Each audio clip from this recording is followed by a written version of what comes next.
नमस्कार दोस्तों, मेरा नाम है विजय कुमार। आप देख रहे हैं कॉमिक्स पिटारा चैनल को। तो चलिए दोस्तों, मनोज चित्रकथा की इस शानदार स्टोरी को शुरू करते हैं, जिसका नाम है वृक्ष देवता का चमत्कारी हार। आप देख सकते हैं इसका कवर पृष्ठ, जो कि कुछ इस तरह का है। ओके, तो चलिए इसकी शानदार स्टोरी को शुरू करते हैं। किसी समय एक गांव में रामलाल नाम का एक मजदूर अपनी पत्नी और 5 बच्चों के साथ एक छोटे से घर में रहा करता था। उसके सबसे बड़े बेटे की उम्र 15 वर्ष थी। वो रोज मेहनत मजदूरी करके अपने बाल बच्चों का पेट भरता था। जिस दिन रामलाल को कोई काम काज नहीं मिलता, उस दिन उसका परिवार भूख से बिलखता रह जाता। हमें भूख लगी है। बदकिस्मती से एक दिन रामलाल सख्त बीमार पड़ गया। ओह, इनका शरीर तो आग की तरह तप रहा है। हे प्रभु, अब क्या होगा? घर में ना अन्न का एक दाना है, ना एक कौड़ी। इनका इलाज कैसे कराऊं? यदि जल्द ही ये स्वस्थ नहीं हुए तो बच्चे भूख से दम तोड़ देंगे। घर में कोई दूसरा कमाने धमाने वाला भी तो नहीं है। तभी, माँ, हमें भूख लगी है, कुछ खाने को दो। भूख से मुझे चक्कर आ रहे हैं माँ। अरे मर्दूदो, देख नहीं रहे तुम्हारे बापू बीमार पड़े हैं, फिर भी तुम खाना मांग रहे हो। तड़क तड़क। आ, उफ। क्या तुम्हें अपना मांस खिलाऊं या तुम्हारे बापू की हड्डियाँ? तड़क। हमें मत मारो माँ, हमें रोटी नहीं चाहिए। उफ। आह, आह, इन्हें मत मारो भगवान। भला इनका क्या कसूर है? इन अबोध बालकों को क्या मालूम कि बीमारी क्या होती है, पैसा क्या होता है। तो फिर किसे मारूं जी?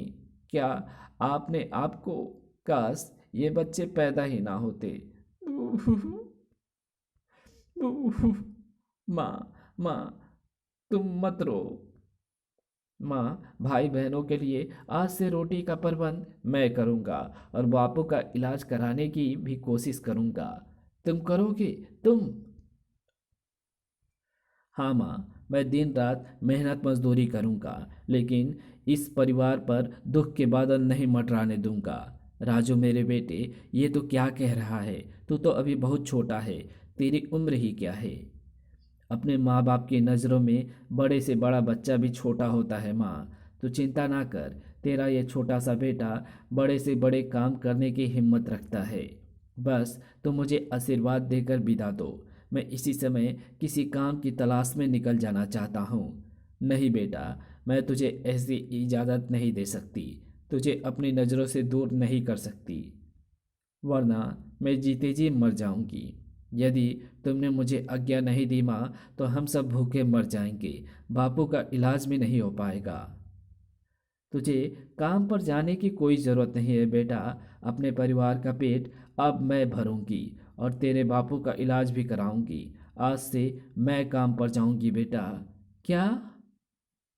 ये तू कैसी बातें कर रही है माँ? बापू, तुम ही समझाओ ना माँ को। अब मैं कोई अबोध बालक तो नहीं रह गया हूँ। राजू ठीक कह रहा है भाग्यवान, इसे काम पर जाने दो। ईश्वर ने चाहा तो ये इस घर में खुशियाँ लेकर ही लौटेगा। माँ पहले तो तैयार नहीं हुई, लेकिन जब राजू और उसके पिता ने बहुत जोर दिया, ठीक है बेटा, जाओ, लेकिन संध्या तक जरूर वापस लौट आना, चाहे तुम्हें मजदूरी मिले या नहीं, वरना हम तुम्हारे लिए परेशान हो जाएंगे। हाँ भैया, जल्दी लौट आना, हमें रोटी का नहीं तुम्हारा इंतजार रहेगा। ठीक है मेरे नन्हे मुन्ने भाई बहनों, मैं वादा करता हूँ संध्या तक जरूर वापस लौट आऊँगा। अच्छा माँ, विदा। राजू ने काम को काफ़ी तलाश की। क्या मुझे कोई काम मिलेगा लाला जी? अरे भाई, इस दुकान में जब मैं अकेले ही बिना काम के मक्खियाँ मार रहा हूँ तो तुम्हें क्या काम दूँ? जाओ, जाकर कोई और ठिकाना देखो। उस छोटे से गांव में राजू को कोई काम नहीं मिला, अतः वो उस गांव से बाहर की ओर चल दिया। आसपास के किसी दूसरे गांव में चलकर काम खोजता हूँ। चाहे जैसा भी काम मिलेगा कर लूँगा, और यदि काम नहीं मिला तो आत्महत्या कर दूँगा, लेकिन घर वापस नहीं लौटूंगा। बदकिस्मती से राजू को आसपास के कई गांवों में भी कोई काम नहीं मिला और सांझ होने को आ गई। ओह, क्या मैं खाली हाथ ही घर वापस लौटूंगा? क्या इसी दमखम पर मैं काम की तलाश में घर से निकला था? जब मैं खाली हाथ घर लौटूंगा तो माँ बापू और मेरे छोटे भाई बहन क्या सोचेंगे मेरे बारे में? क्या वे मुझे शेख चिल्ली समझकर मेरी हंसी नहीं उड़ाएंगे?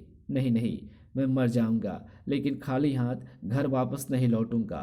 ये निश्चय कर राजू इमली के एक वृक्ष के नीचे बैठकर फूट फूट कर रोने लगा।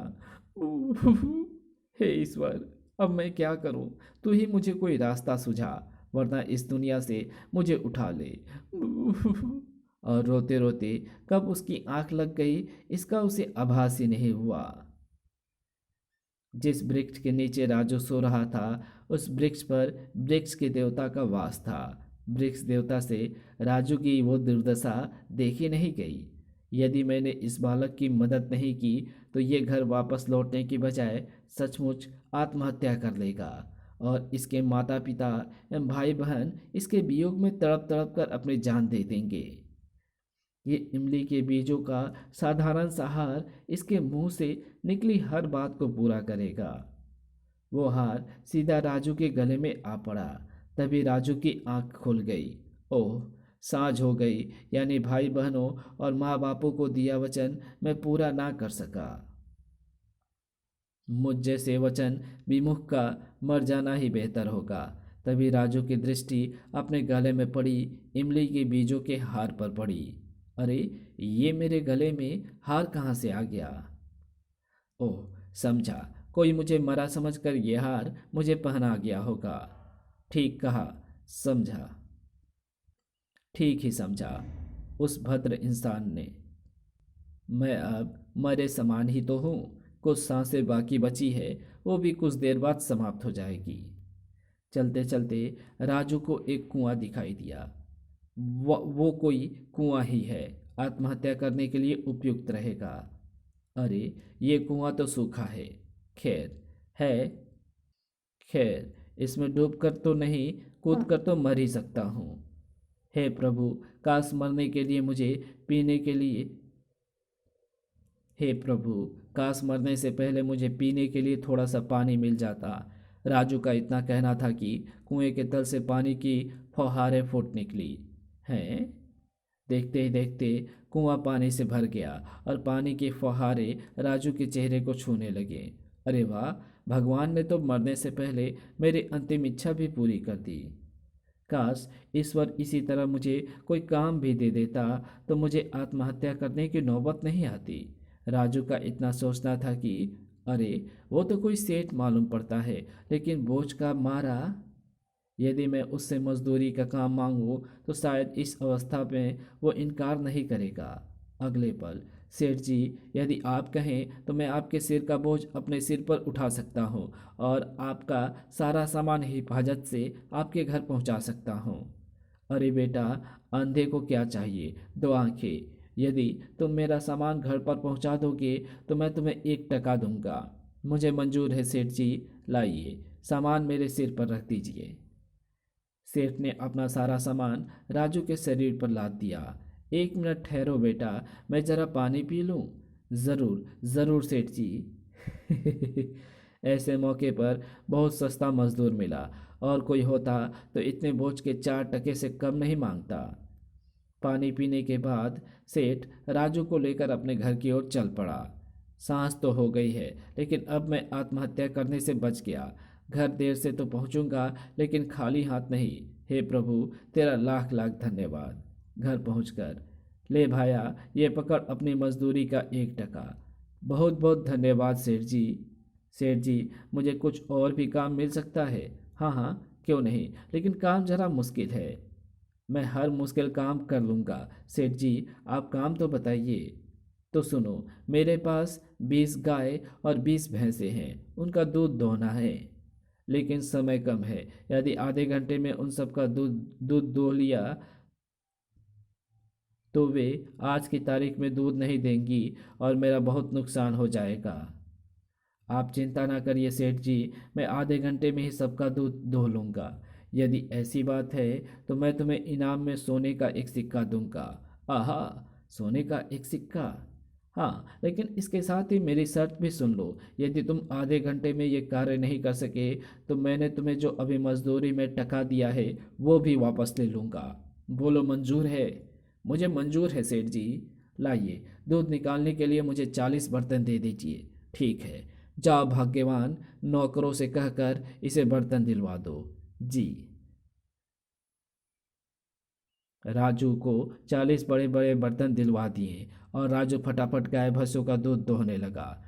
आज तो ईश्वर ने मेरी सुन ली। जब मैं सोने का 1 टका और 1 टका घर लेकर पहुंचूंगा तो सभी की खुशी का पारावार नहीं रहेगा। बहुत दिनों के लिए हमारे घर से गरीबी का नामो निशान तक मिट जाएगा। अरे भाग्यवान, मैं कब कहता हूँ कि वह मूर्ख छोरा ये असंभव काम कर लेगा। मैंने तो ये शर्त उससे अपना 1 टका वापस लेने के लिए ही लगाई है। ये आपने उस भोले भाले बालक से कैसा सौदा किया है जी? भला क्या वो बालक ये कर पाएगा? अरे भाग्यवान, मैं कब कहता हूँ कि वो मूर्ख छोकरा यह असंभव काम कर लेगा। मैंने तो ये शर्त उससे अपना 1 टका वापस लेने के लिए लगाई है।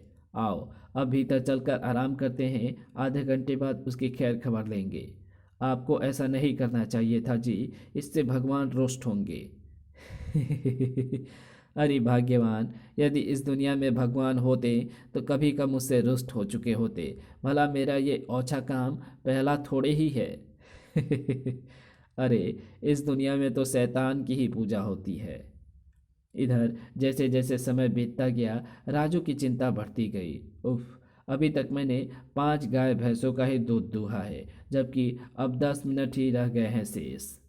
ओह, लगता है सोने के एक सिक्के के लालच में मजदूरी में मिला 1 टका भी हाथ से जाएगा और मुझे आत्महत्या करने की फिर कोई तरकीब सोचनी होगी। हे प्रभु, काश ये सारी गाय भैंसें अपने आप ही दूह जाती। राजू का इतना कहना था कि सभी गाय भैंसों के थनों से अपने आप ही दूध की धारें फूट निकली। आहा, कहीं मैं कोई सपना तो नहीं देख रहा। इस कहानी को यहीं समाप्त करते हैं। इसके आगे कहानी पढ़ेंगे इसके पार्ट 2 में। तो मिलते हैं इसके दूसरे पार्ट में। तब तक के लिए बाय। अगर आपको ये वीडियो पसंद आई हो तो इस वीडियो को लाइक शेयर कमेंट ज़रूर कर देना। चैनल पर नए हो तो चैनल को सब्सक्राइब कर ऑल नोटिफिकेशन को सिलेक्ट ज़रूर कर देना। Thanks for watching my videos.